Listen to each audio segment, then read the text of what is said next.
नमस्कार विद्यार्थी मित्रांनो, श्रीनिश नर्सिंग क्लासेसमध्ये तुम्हा सर्वांचे मनपूर्वक अभिनंदन।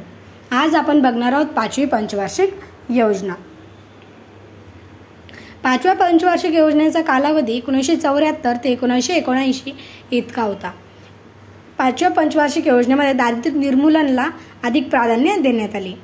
यामध्ये प्रकल्प training rural youth for self employment TRYSEM स्थापन झाली। Number 2 integrated child development services ICDS प्रोग्रामची स्थापना ही 5वी पंचवार्षिक योजनेमध्ये झाली। Number 3 desert development program. नंतर आहेत महत्त्वपूर्ण घटना। 5व्या पंचवार्षिक योजनेमध्ये कोणकोणत्या महत्त्वपूर्ण घटना घडल्यात ते बघूयात। नंबर 1 पहिले राष्ट्रीय लोकसंख्या धोरण जाहीर 1976 साली।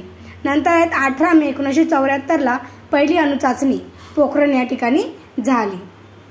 मित्रांनो, असेच नवनवीन व्हिडिओ पाहण्यासाठी श्रीनिश नर्सिंग क्लासेसला सबस्क्राइब करा आणि बेल आयकॉनवरती क्लिक करायला विसरू नका। नंतर बघूयात 5व्या पंचवार्षिक योजनेमध्ये मूल्यमापन काय झाले। तर दारिद्र्य निर्मूलन, बेरोजगारी आणि स्वावलंबन या क्षेत्रामध्ये अपयश आले। 5व्या पंचवार्षिक योजनेमध्ये प्राधान्य दारिद्र्य निर्मूलनाला दिले होते, परंतु त्यामध्येही अपयश आले।